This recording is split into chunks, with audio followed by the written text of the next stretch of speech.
ನಮಸ್ಕಾರ ರೈತ ಬಾಂಧವರಿಗೆ, ನಾನು ಅಭಿಷೇಕ್ ನರೋಟೆ. ಕೃಷಿ ಪಂಚಾಂಗ ಅಥವಾ ಚಂದ್ರ ಕೃಷಿ ಪಂಚಾಂಗ ಒಂದು ಪಾರಂಪರಿಕ ಕೃಷಿ ಪದ್ಧತಿಯಾಗಿದ್ದು, ಇದು ಕೃಷಿ ಚಟುವಟಿಕೆಗೆ ಸಹಾಯವಾಗುತ್ತದೆ ಅಂತ ಹೇಳ್ತಾ ಕೃಷಿ ಪಂಚಾಂಗವನ್ನು ನೋಡೋಣ.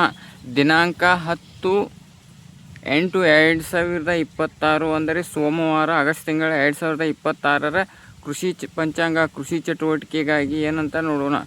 ಪರಾಭವ ನಾಮ ಸಂವತ್ಸರ, ಆಷಾಢ ಮಾಸ ಕೊನೆಯ ದಿವಸದ ಕೃಷಿ ಪಂಚಾಂಗ. ಸೂರ್ಯ ಕರ್ಕಾಟಕ ರಾಶಿಯಲ್ಲಿ, ಚಂದ್ರ ಕರ್ಕಾಟಕ ರಾಶಿಯಲ್ಲಿ, ದಿನದ ನಕ್ಷತ್ರ ಆರ್ದ್ರ ನಕ್ಷತ್ರ ಇವೆಲ್ಲವೂ ಇದ್ದಾಗ ಕೃಷಿ ಚಟುವಟಿಕೆ ಏನು ಮಾಡಬೇಕಂತ ತಿಳಿದುಕೊಳ್ಳೋಣ. ಮೊದಲನೇದಾಗಿ ಚಂದ್ರನ ಹಂತದಲ್ಲಿ ಯಾವಾಗ ಕರ್ಕ ರಾಶಿ ಬರುತ್ತದೋ ಅದು ಜಲತತ್ವ ಅಂದರೆ ನೀರಿಗೆ ಸಮ ಎಲಿಮೆಂಟ್ ಬರುತ್ತದೆ.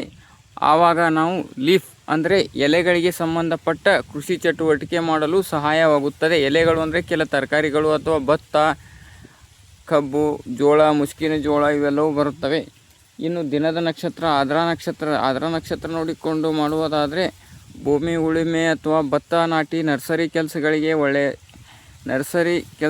ಒಳ್ಳೆಯ ಸಮಯ ಇರುತ್ತದೆ ಅಂತ ಹೇಳ್ತಾ, ದಿನನಿತ್ಯದ ಕೃಷಿ ಪಂಚಾಂಗಕ್ಕಾಗಿ ನಮ್ಮ ವಿಡಿಯೋವನ್ನು ನೋಡ್ತಾ ಇರಿ ಅಂತ ಹೇಳ್ತಾ ಧನ್ಯವಾದ, ನಮಸ್ಕಾರ.